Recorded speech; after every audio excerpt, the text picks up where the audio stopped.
All right, we're gonna get after these wheel cylinders. Rem's got his monkey suit on so he doesn't ruin his nice clothes, but we got these all painted up. We're gonna pull these off and put new wheel cylinders on since we got them for such a good deal from rockauto.com. So we'll get right to it. So you wanna back it off till it's loose. Okay. And then we'll take that castle nut off next. Use the adjustable wrench there. And you're gonna have to adjust it to that size. So you can only get flats where the Allen head isn't.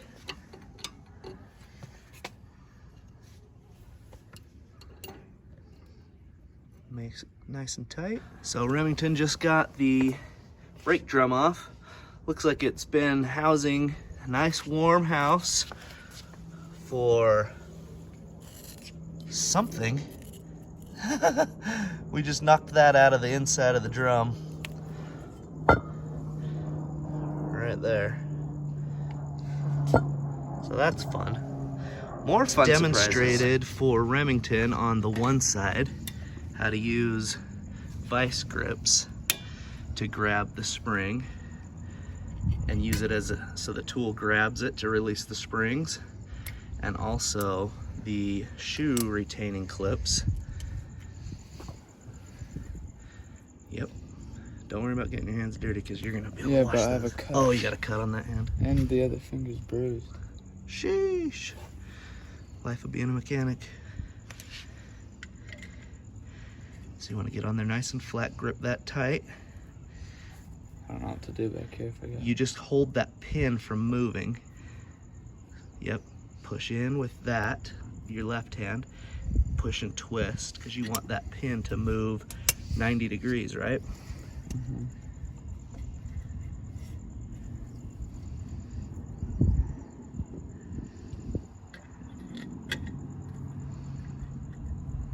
Push in and twist. There you go. Twist a little more. Yep, perfect. A little more. You're almost there. Boom. First time like a pro. Very good. Then you can take that shoe off and set it down. Yep, pull it back. Pull it away from the backing. There you go.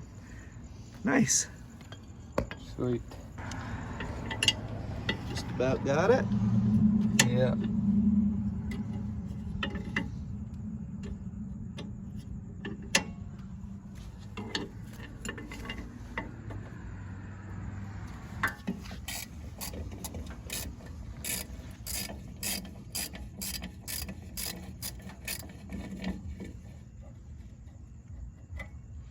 Free. All right, put her in the pan. All right, Ram, what did we get done tonight? We took the brake shoes off so we could put the new, what's that? Wheel cylinder? The new wheel cylinder on because the other one was broken. And We're gonna repack the bearings, but we'll probably do that tomorrow, so we'll catch you when the sun's back up. Peace. okay. All right, so we got our new wheel cylinder on. Everything's cleaned up, pretty decent. We cleaned the surfaces of these. We don't want to put grease on them because they'll attract dirt and dust.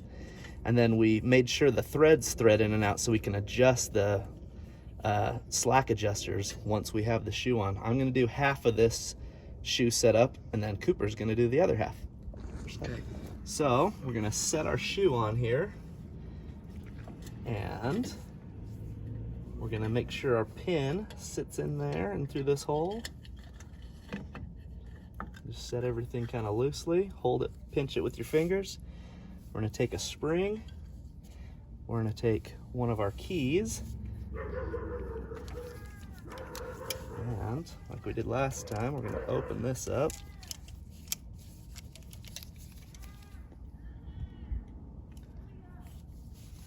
Grip it nice and tight, and then you're gonna wanna push that on the key. If you don't have a special tool, we're just gonna use our pliers to compress the spring and twist it slightly.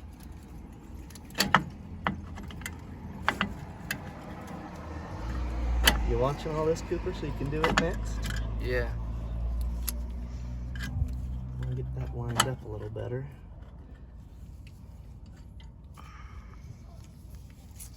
Okay.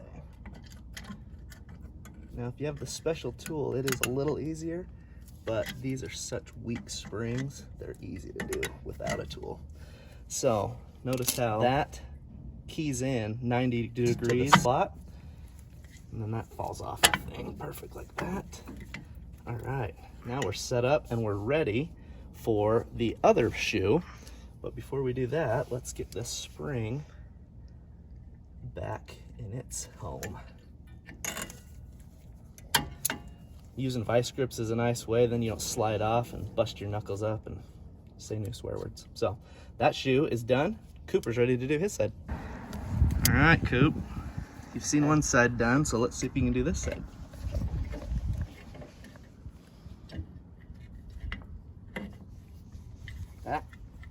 Yeah, that looks good. So you got it in place. Then you're gonna pinch from behind just to hold that shoe in its spot, because this is loose. See how it moves back and forth? Yeah. So you wanna pinch behind and hold that pin where it goes. Good. And then simultaneously, you're gonna wanna put the spring, hang it up there. Yep. Open. Yep, you got it. Here, I'll help you. Just put it right there, I'll pick it up. Okay.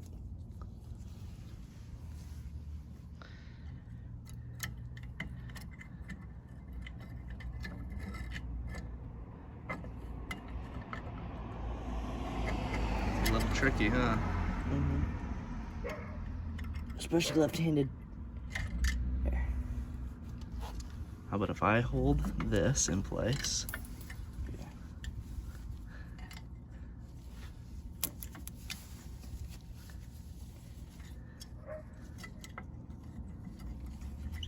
There you go, yep. Clock it so it works for you. See how your pliers are bumping into the side of the thing? Mm-hmm. There you go, good. There you go, and then turn it just a little bit. Either direction, doesn't really matter which way, until it catches those dog ears a little bit more. Oh, you were on it. So push in, yep, now turn it just a little bit, maybe the other way. There you go, now you got it, perfect. Now, readjust, see how it's not quite 90? See how mine's 90? Yeah. Clock it just a little bit more. So you're gonna need to move your head of your, there you go. Move it that way, because you're gonna turn it. Yeah. Mm-hmm. There you go, perfect. Just like that, nice. Well done, Matt. Okay, so clamp on one side. Good. Now, remember from the picture we took, I showed you where this spring was. Was it in the upper or the lower? Upper. Upper, perfect. So, yep, place one side in the upper, and then use your tool to pull it over there and feed it in. On my back. Free chiropractor. Yeah, use your strength. There you go, there you go. Money. Good job, Coop. Yeah. First time doing drum brakes? Yep. You're a pro. Yeah, I am. All right, this side all done, slack adjusted. Got just a little bit of drag. Feels and looks good, repacked bearings. Now Cooper is getting started on this side. I think it's too small, Dad. Think it's the wrong size? Yeah. Okay, let's get another one. All right, so we want to look inside this tank. Car allegedly probably hasn't been running since 2018, so we're going to take a peek down in this tank thanks to my buddy Aaron Putnam. He happens to be a plumber, so he's got this handy dandy cool inspection tool from Milwaukee. If you look on the screen right here. Ooh, what do we have here? Cooper? Boom. So we're gonna check it out. So the video looked pretty good. Very little debris, didn't look like really anything. So what we're gonna do is we're going to change out our fuel lines, fuel filter, all the rubber hoses, the feed going up into the bowl, and we're gonna try and drain out a good amount of the fuel that was in the tank. And then we're going to put in new fuel and crank it over a little bit with the plugs out probably.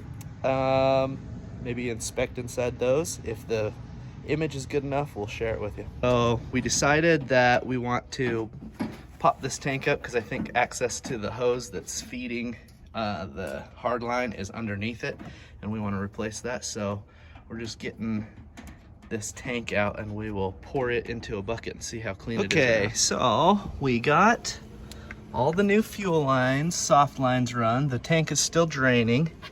It didn't look too bad inside, but I decided to pull the float, or the float bowl plug, and some white crud came out. So I pulled the top off. Houston, we got a problem.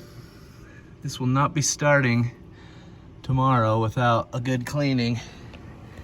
I'm not sure what the white crud is. I've never seen that in a float bowl before, so I have to do a little research. So, because that carburetor's so gummed up, thank you, Tinks Napa Auto Parts. We're gonna go get a couple things and be back on track to make this sucker run, hopefully tomorrow. We'll see. Okay, me and Coop just got done running to Napa first, but then we called in an audible to Ozzy, formerly of, I can't remember what the name of the shop was on Boulevard, but anyway, he's retired, but dude has a man cave that is rival to any automotive shop, I think. I mean, he's still building V-dubs and super friendly, super helpful.